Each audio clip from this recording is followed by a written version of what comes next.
Hello everyone, in today's video we're going to be covering my Spiderman collection from number 100 all the way through to 199. It would be 200, but my copy is currently out for grading. I'm hoping for a 9.8 or 9.6.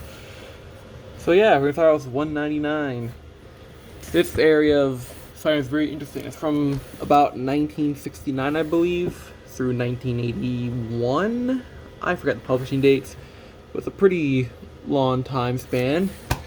And shows probably the biggest shift in Spider-Man storytelling overall. This is where you really see artists like John Romita pick up a lot, and actually no, sorry, that's backwards, go down, because he did a lot of the artwork throughout the 1960s after Steve Ditko retired. Well, not retired, he quit Spider-Man. So you see a lot of change in the overall design. Spider-Man is, I believe, graduated college around this time, like issue 90. So you start to see him more as an adult and not, your friendly neighborhood high schooler. Okay, that was 195. So first slab of the 100s. 194, the first Black Hat.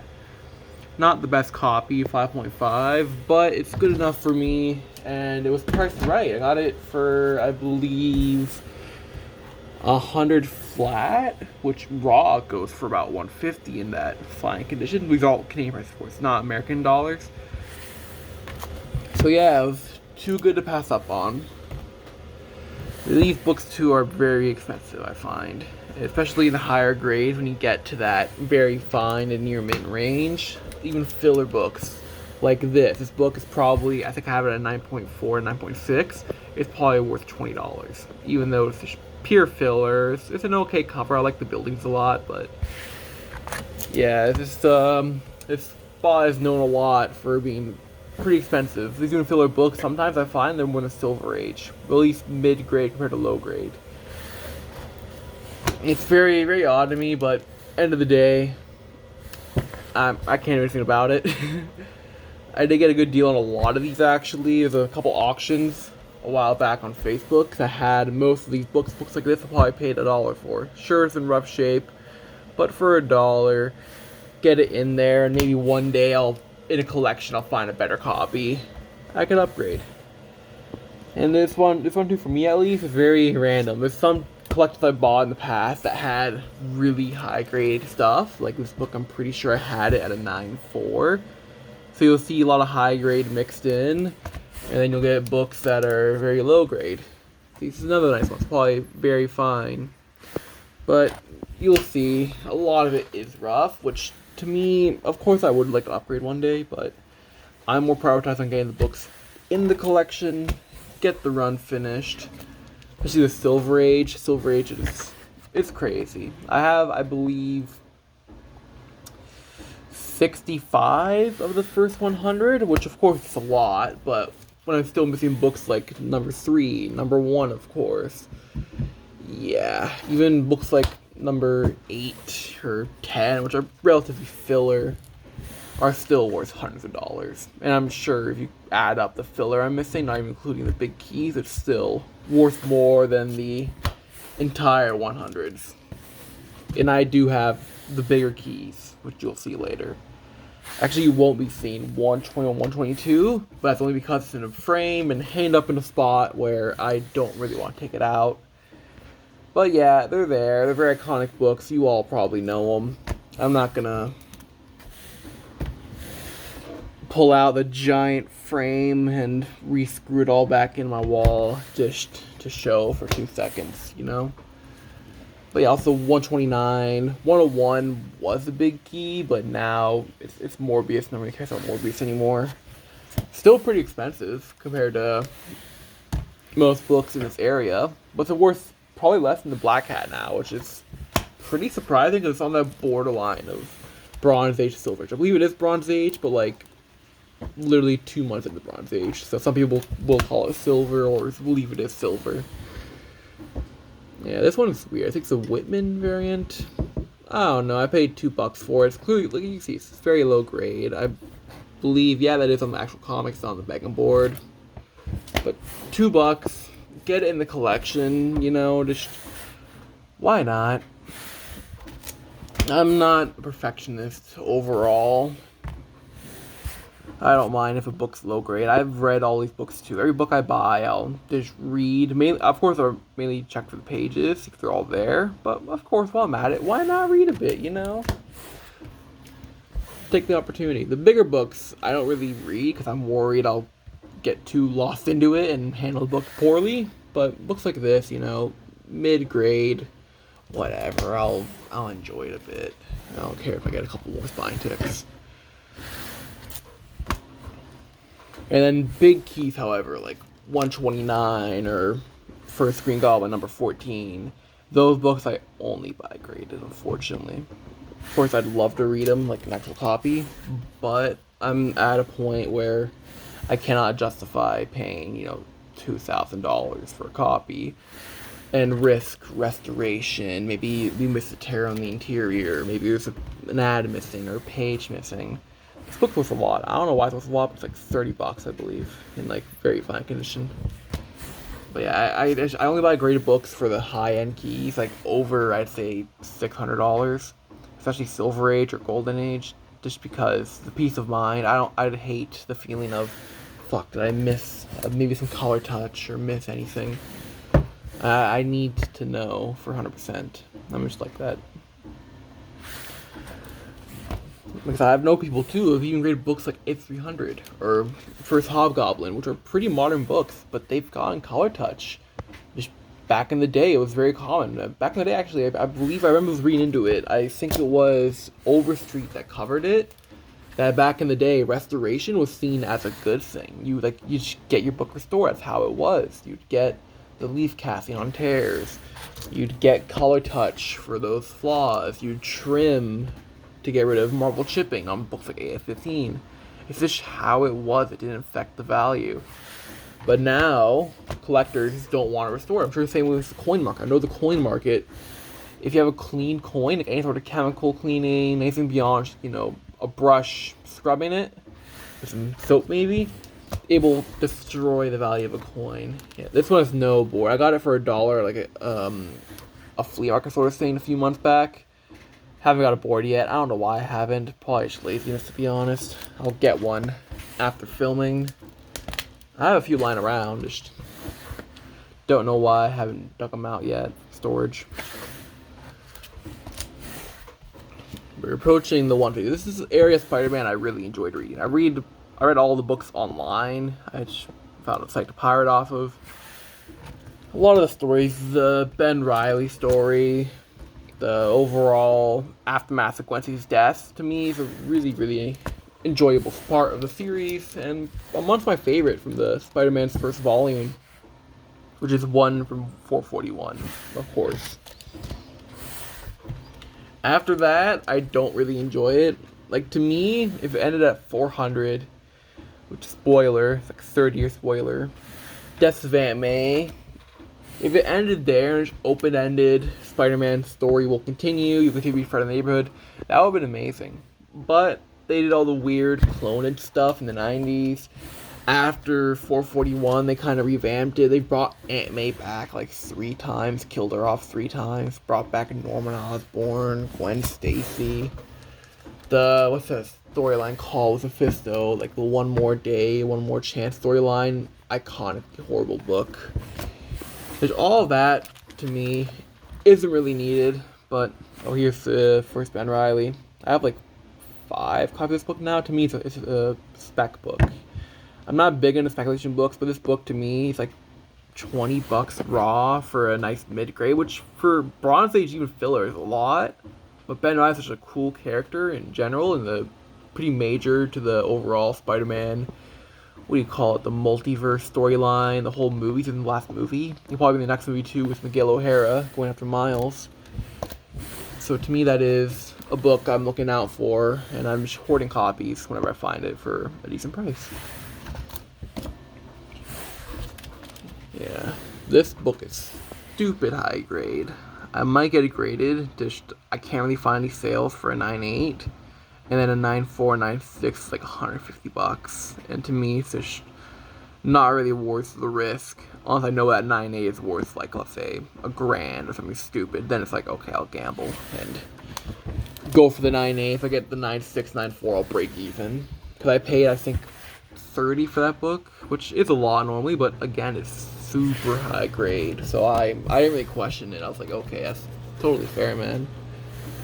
This book is really cool. Actually, you should have made a Magic the Gathering card of it. It's called Traumatized in Magic the Gathering. It's pretty fun. I have a Spider-Man villain-themed deck. I got my buddy to paint a card with Spider-Man 301 cover, and then I make the actual, in Magic something called Commander, which is like your main guy for the deck. I just made it some random cards so I can use every villain. So I have like Doc Ock, I have Kraven, I have Scorpion, I have all that in the deck. Even if they suck, like some cards like Scorpion, they just fucking suck. But I put them in the deck, because of course I like Scorpion, I have his first comic book. This book I love, First Harry Osborn Green Goblin, but unfortunately my copy is very low grade. Trying to find a nicer copy, but I just can't find one. I don't know why. Second appears the Punisher. Very iconic book. People say it's like not a second Punisher. I don't know why. He's there. We're beyond cameos at this point. I don't have the second cover appearance, unfortunately. But that is the book I'm looking out for. Just, it's pretty expensive. Like, I believe $100 for even like a mid-grade. And to me, I'd rather put $100 towards a low-grade Silver Age book. You know, even like a random in the 50s or 60s. I believe it's first Hammerhead, and it's like the second Spider car. I don't know why I had a car in this time. It was such a weird gimmick. This book is torn to fucking shit. I got it for $1. It says $10. I don't know why. And the bag somehow broke. I don't know why. I think this might be a too small of a bag, or the book's so torn. I don't know, but yeah, it's torn. I'm trying to get an upgrade for that as soon as possible, but again, just for now, it's in a box. I don't really go through the box that often. At most, I should go through to like display more books. Because a lot of these books are being displayed right now throughout my room. Ooh, this one breaks my heart. I found it at a flea market, just on a pile of books. I see them out, like, oh my god, it's the Man-Wolf. It was like $5 a book, but then I noticed Spider-Man's cut out. But still, $5. Otherwise, you'll see, like, it's very clean, like, around that very fine minus range. If it wasn't for some fucker cutting out Spider-Man.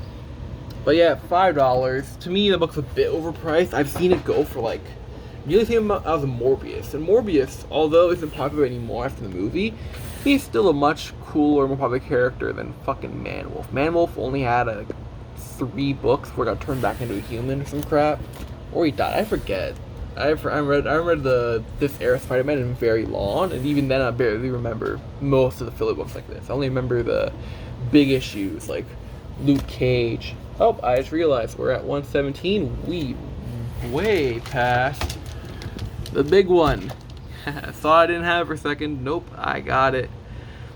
First Punisher, 4.5, but it presents beautifully. Just staying there, rusty staples, and then on the back you see more stains. But to me, this copy is amazing. I wouldn't trade it for a long time because I only care about the eye appeal. And from a distance, like even on camera, from here you can barely tell the stain from that. But it's very bright, it's very centered. A lot of times I see this book, it's usually off center. It's a bit on the top, but it's barely cutting out the logo, and the exclamation mark is basically fully showing. Not a lot of white on the spine. It presents beautifully. I love this copy. Probably the most expensive book. Well, I spent a bit, and then I also traded a 8.5 just to Gwen Stacy. My copy now is much lower grade. I have it at I think around a 4.5 as well, or 5.0. It's raw, but it's nice. Oh, and also my 122. It's nice, but so on the back, the ad on the back, probably the same ad here. No, Evil Knievel. Okay, can't find the ad, but it's like an art ad, and someone drew like a mustache on the back of the 122. So that book as well is I have around a 3.0, 3.5, but it's very nice presenting. It looks great on my little what do you call it, frame that I have it in. So yeah, this one I did not pay $5. I paid around 25. I got a big bundle with the guy, and he lowered it because it was all priced high. He knew it was priced high, so. But yeah, it's a nice copy. I have it around a 8.0. It's a cool cover, you know. Seen Aunt May with freaking Doc Ock. That was a wild storyline.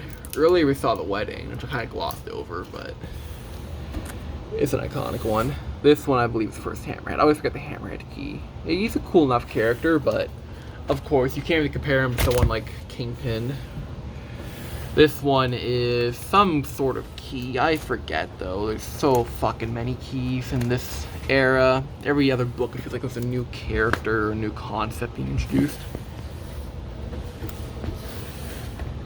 This is an iconic Craven Hunter cover.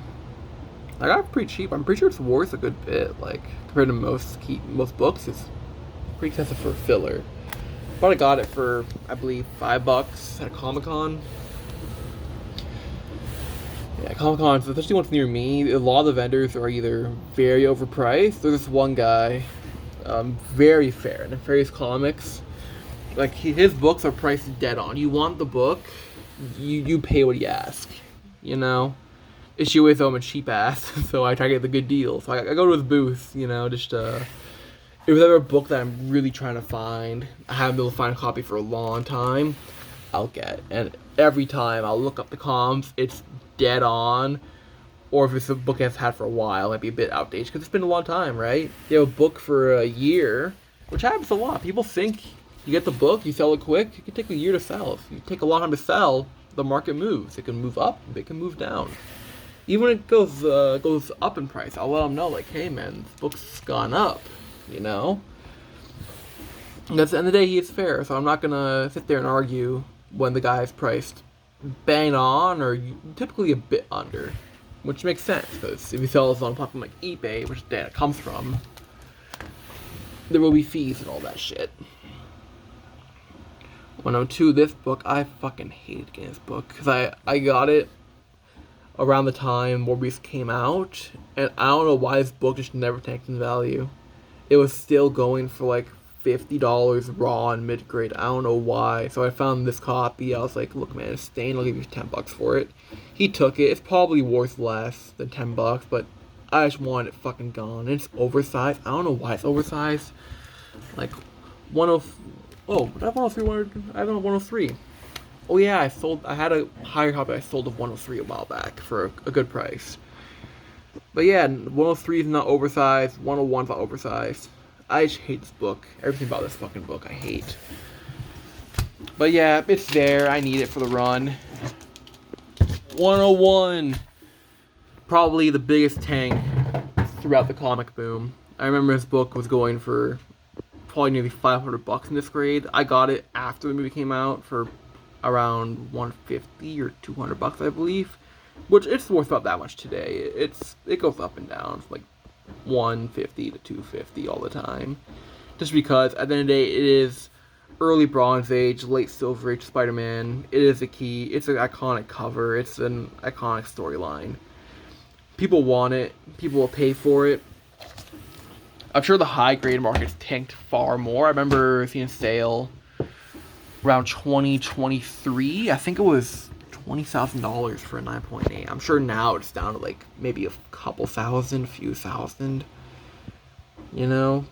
But yeah, that's the 101 is just a very cool book. And then finally we have 100. I got this book very recently at Comic-Con near me.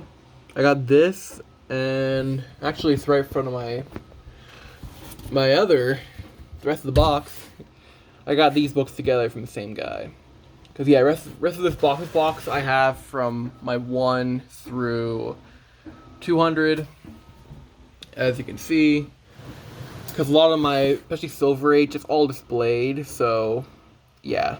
The logo goes back to number 17 in the box, but then on display I have number 4. And I have number 14 on display, which is the first Green Goblin, so I don't really see the need to put number 17 on display. But yeah, I got both of these from the same guy. Very nice guy. I've gotten books from him in the past. I think I got my 14 from him as well. I've gotten tons of books from him. Always very, very fair priced. And yeah, I think I paid 150 for the pair, which these are nice copies. Of course, they're not high grade, but they're nice, solid 3.5 copies, I'd say. So yeah, I got a very good deal there. Shout out Harry Carr. So yeah, that is all for the 100s. I'll get the slabs up for a final shot, so y'all can see, because these three are definitely the biggest keys amongst the 100s. And I used to have more slabs than 100s, but I've sold a lot of my just random high dollar, high grade books I've had for a long time, just because I feel like it's better to get low grade than high grade in terms of filling the run itself. So yeah, that is all. Thank you for watching. Peace.